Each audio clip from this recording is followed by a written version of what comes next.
Sariya sunba laɲini bolodalen min jirala tɛnɛndon o kɔnɔ wasabulon kura dabɔli ye min kɔnɔ bulonden 2 bena sigi sen kan ani kalata cɛbɔw ka san 35 ni san 80 hakɛ cayalenba ye. Tɔn min ye Force Vive de Guinée FVG n'o ye faranka politiki tɔn lafasali tɔn ani duguden tɔw ka jɛkulu ye o y'a jira k'u bɛ kɔ dɔn kosɛbɛ sariya sunba labɛnni na ka fara a kan ko a bɛ seko sira dawuli furancɛ ɲɛmɔgɔw bolo walasa u ka se ka jɔyɔrɔ ta jamana kalafiliw kɔnɔ ani sigida kalataw la. Sɛbɛn nin bɛ ɲɛnasisi kɛ ni furancɛ sariya sun ye n'o ye charte de la transition ani sɔrɔdasiw fanga ka layidu minnu bɛ segin ka fɔ tuma caman na o farankan jɛɲɔgɔnya ni y'a jira kunnafonidi sɛbɛn dɔ kɔnɔ min cilen don AFP ma. Sɔrɔdasi fanga kan ka sariya sunba bila jama ɲiningali la n'a bɛ wele nazarakan na ko référendum sani san ka ban. Sɔrɔdasiw sɔnna CEDEAO marabolojɛkulu ka gɛrɛntɛ fɛ ka kalataw labɛn san 2024 laban na min bɛ wele ko furancɛ fanga waati. FVG fana y'a ka sarankana fɔ taratadon walasa ka sɔrɔdasi kɛlɛbagaw Umar Sila n'a bɛ fɔ a ma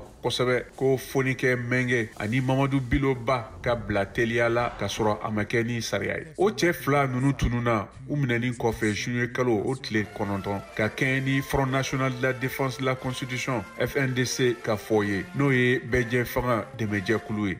O kulu ye nin ko nin jalaki ko mɔgɔ welekuli k'a fɔ i n'a fɔ jɔsariya tɔn minnu bɛ Amnesty International fana sanfɛ k'u bɛ ka minɛ ni gundo la ka sababu kɛ diɲɛ sariya tiɲɛniw ye. Guinée faamaw ye a sɔsɔ ko u ma nin cɛ 2 ninnu minɛ. Girinkajɔla 7 ni polisi 2 joginna taratadon wulikajɔw senfɛ k'a ɲini ka cɛ 2 ninnu bila furakɛli o ni lakanabagaw y'o fɔ AFP. Une minute de silence à la mémoire de nos morts.